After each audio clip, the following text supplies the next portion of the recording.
So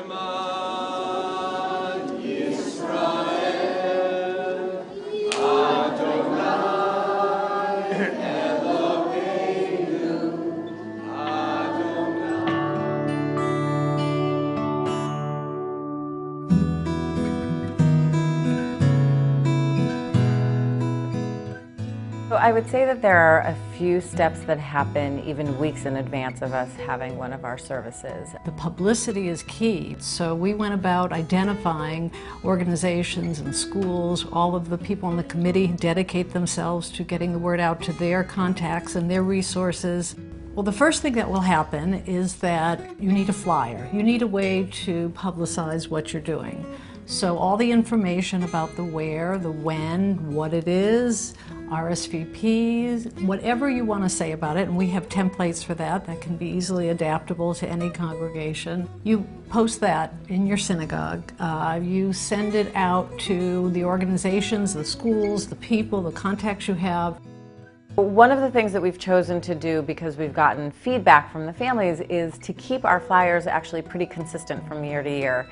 We try to generally include an image of whatever holiday it is that we'll be celebrating. We try to generally include some kind of Hebrew phrase or a piece of liturgy that comes from that holiday, just to try to weave it together. And then we include the name of the service and the time and the date and a little bit of a description of what people can expect. We try to use language that makes it clear that there's going to be sensitivity paid to sensory issues, that we try to make it clear that there will be snacks. We try to make it clear also that there's going to be a real worship opportunity for families. This needs to be in the synagogue because it goes to the heart of what it means to be a Jewish community. A Jewish community is not a selective community for those who, can sit through a particular kind of service. A community encompasses all of its members. One of the things that we learned through this process were a variety of tools that we needed to employ in order to make this service as open, really as embracing as possible. And one of them, of course, was the social story, which effectively gave people a visual schedule, a visual outline of what they could expect. And so for almost anyone walking into a new space, it can be intimidating, it can be difficult to be able to feel welcomed and really feel like you can have a meaningful opportunity to pray and connect with people. So we wanted to use everything we could, and the social story gives people both a sense of what the space will look like, the people they'll be encountering, and really the order of the experiences that they'll be having. And so the social story, we spent many, many hours literally deliberating over every single word that was in it in order to give people very simple, clear, concrete ways of understanding the service that they'll be encountering.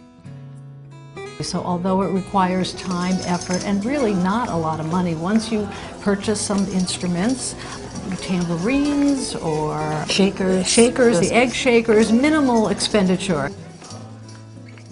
For Hanukkah, a lot of times we like to give out a little gift, and so we like to all come together and think through what is the most appropriate gift for these kids, what would we be able to afford, what are the kinds of things that are out there that we can give.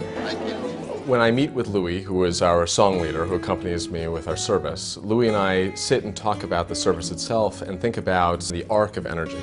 We want people who are entering to feel a sense of calm, we want people to enter feel a sense of welcoming, and we also want people to feel like there are ebbs and flows in the energy so that no one gets overwhelmed.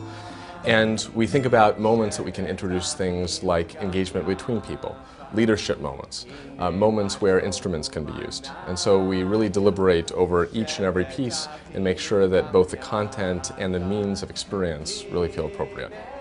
Your congregation will embrace this. You may have to pay nothing to run an incredibly successful program. To be part of something that is going to bring joy into the lives of so many people is more rewarding than anything I've done since the Peace Corps and then some, because now it also has a spiritual component. So the new name of this service is called Shireinu, which literally means our songs. The idea behind this is, first and foremost, the idea that we are doing this collectively, as one.